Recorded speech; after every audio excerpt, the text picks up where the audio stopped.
Hello guys, happy tracking sa inyo lahat dyan. Welcome back sa ating channel.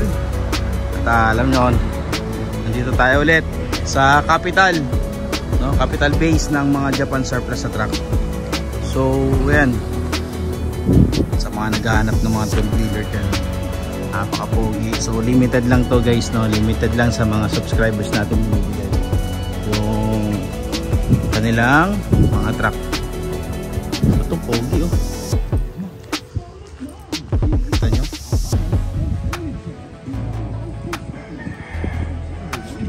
CC1 bumper light. So ito din 10-wheeler. Yan, ito semi-inline. Pero ano siya, hindi siya F1 guys. Original molye. On G1 to. G1 oh. 6XY original molye.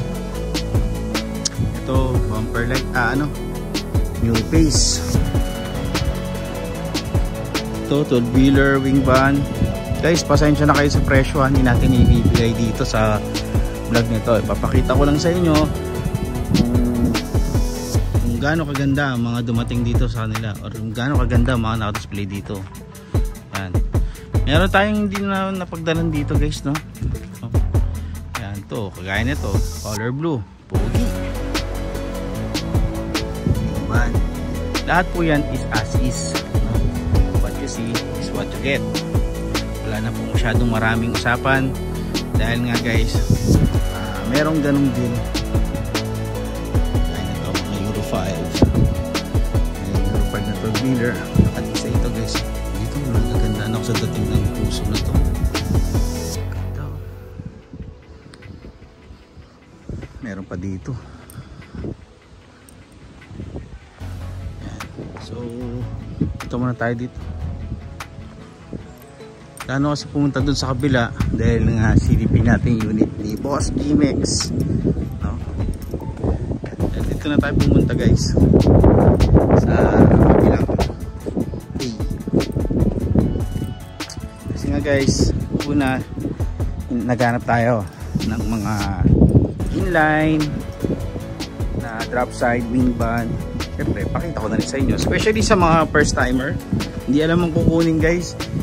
Yan, sa mga hindi alam ang kukunin guys, tamang-tama sa itong video na sa inyo to. Kung may budget kayo pang Isuzu guys, maganda naman.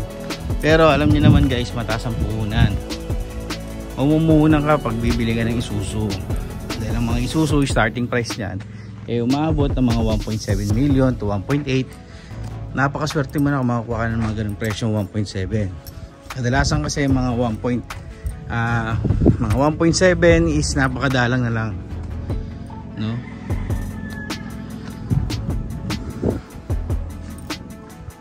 Napakadalang na lang ho makakita ng ganun na presyo. So dito walang mga ganong 10-wheeler, puro mga maliliit.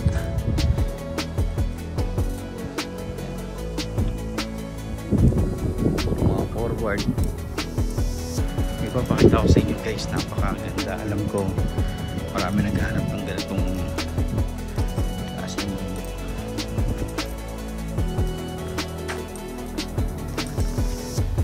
itong 4-wheel drive oh. Yan, to guys, ang ganda. Yan, for the engine ito, super 4-wheel drive oh. The flooring drop side. So silipin yung engine. Parang kita nyo no, engine 4D32